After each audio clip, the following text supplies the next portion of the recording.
Hey YouTube, I'm making an update video. I'm not gonna go too much into detail on this one, on this assembly. I will link the video on my description where I go in detail into how to disassemble everything here. You know, I already got this down, and you have your pin here. So how to disassemble everything to be able to take off your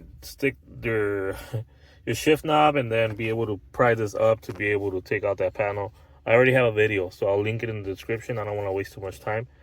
But I found a new replacement. So this is a factory one, the one I replaced with that a couple months ago.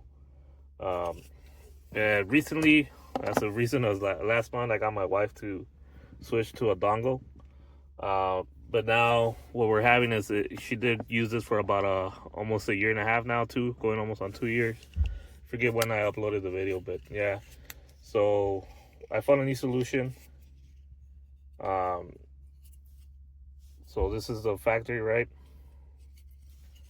It's a little bit longer, but I think this will function the same. This is the aftermarket one that I found now. Plug is the same. It's just a little bit shorter, but where it locks and the spacing right here is the same as factory. So I'm gonna give it a try right now. If it works, I'll let you guys know. I'll just document once I have everything apart. Again, if you want to see the whole disassembly video, please go see my other channel, my other video, which I'll link in the description if you need help with the disassembly. But this is just to show that now there is an alternative that's cheaper. I think I paid like 15 bucks for this. So, you know, if you need to replace it, maybe buy like 2 or 3 of these, have them on standby for whenever they fail. They seem to fail every 2 to 3 years, especially with my wife plugging in and unplugging cables and stuff.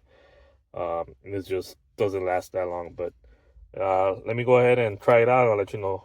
So here it is, the factory one, the aftermarket one that I put. Had a bunch of jumpers that I had to use, but at the time this was the only replacement I could find, solution for replacement. Hacking up this harness, which I did. It worked. It held solidly. What failed was the USB is loose again. So I think it's just a matter of time this thing's fail.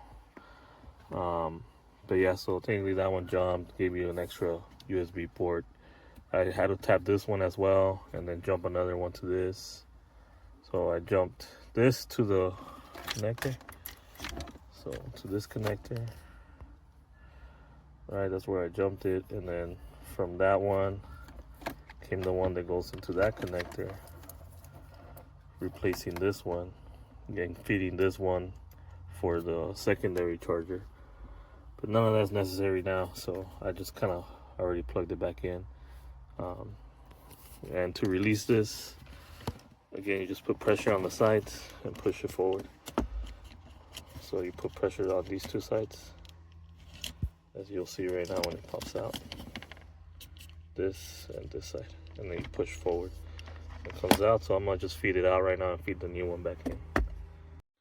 I know light is fading me already, but trying to keep this as quick as possible. I know I'm probably recording on portrait mode. Sorry, apologize, but you get the hit. So the USB signal goes towards the driver's side.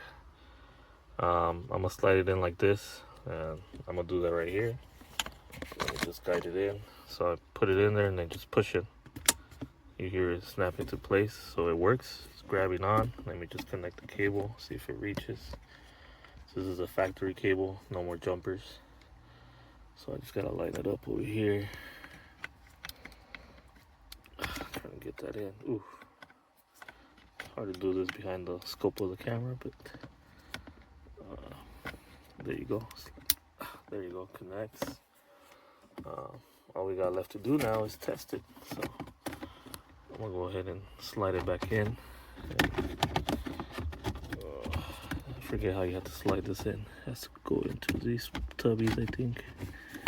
There you go. And then it clicks back down. Okay, so there it is. And I'm gonna slide this in for now so I can turn on the car. Well, I'm gonna go test everything out before I put it in, so let me do that really quick. There we go. Turn on the flash, but yeah, that's the new replacement one that I just installed. It's not missing. The only difference from the factory one is no longer has the cap. It's just exposed USB, which I think is better, in my opinion. But Yeah, I'm gonna try to get this going too. I don't know. I think I unpaired my phone last time that I was in here, so my wife could pair her phone. So I'll get this going. But yeah, at least the plug is working. We got Android Auto on the screen already. So yeah.